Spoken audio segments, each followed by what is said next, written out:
ভারতের এক অনন্য নক্ষত্র doctor APJ Abdul Kalam, missile man এবং পিপলস প্রেসিডেন্ট হিসাবে পরিচিত এই মহান বিজ্ঞানীর জীবনকাহিনী অনুপ্রেরণা, সংগ্রাম এবং সাফল্যের এক অবিস্মরণীয় গল্প। ১৯৩১ সালের ১৫ই অক্টোবর তামিলনাড়ুর রামেশ্বরমে এক সাধারণ পরিবারে জন্মগ্রহণ করেন কালাম।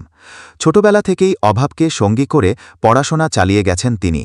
বিজ্ঞান এবং প্রযুক্তির প্রতি তার গভীর আগ্রহ ছিল, যা তাকে পরবর্তীতে একজন বড় বিজ্ঞানী হতে সাহায্য করেছে।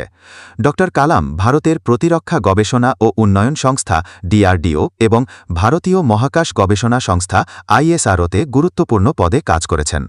মিসাইল ম্যান হিসাবে তার পরিচিতি তৈরি হয় ইন্টিগ্রেটেড মিসাইল ডেভেলপমেন্ট প্রোগ্রামে তার অবদানের জন্য। অগ্নি এবং পৃথ্বীর মতো মিসাইল তৈরিতে তার ভূমিকা ছিল অবিসংবাদিত।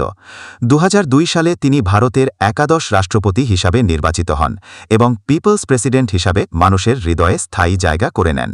তার জীবন আমাদের শেখায় যে কঠোর পরিশ্রম, অদম্য ইচ্ছাশক্তি এবং স্বপ্ন দেখার ক্ষমতা থাকলে যে কোনো বাধাই অতিক্রম করা সম্ভব। ড কালামের আদর্শ আজও প্রজন্মকে অনুপ্রাণিত করে চলেছে। ভিডিওটি দেখার জন্য ধন্যবাদ। আপনি যদি এই ধরনের ভিডিও আরও দেখতে চান, তাহলে আমাদের চ্যানেলটি সাবস্ক্রাইব করে পাশে থাকুন। ভিডিওটি ভালো লাগলে অবশ্যই লাইক এবং কমেন্ট করে জানাবেন।